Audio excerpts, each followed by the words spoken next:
చాలి ఎక్కడికక్కడే ప్రతి ఇంట్లో కూడా ఇంకుడుకుంటుండాలని మీ అందరు కూడా తెలియజేసుకుంటూ బాగా వాటర్ ఉన్నటువంటి ఏరియాలో కూడా ఇవాళ 360 అడుగులేసినా కానీ నీళ్లు పడట్లేదు.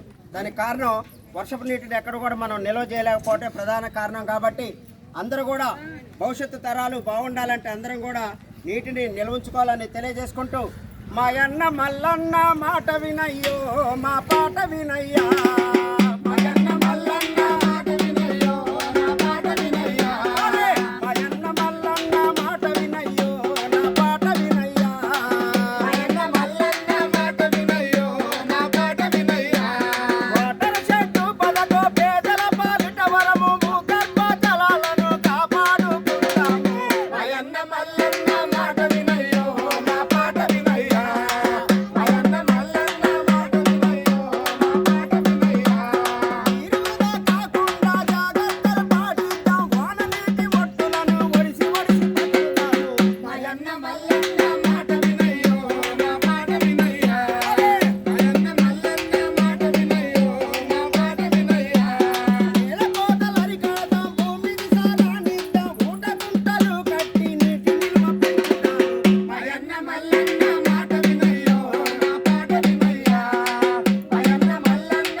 కాబట్టి మమ్మల్ని 3 రోజుల మట్టి ముందు మొక్కలేసింటే వీరన్న సారికి ఒకసారి గట్టి చప్పట్లు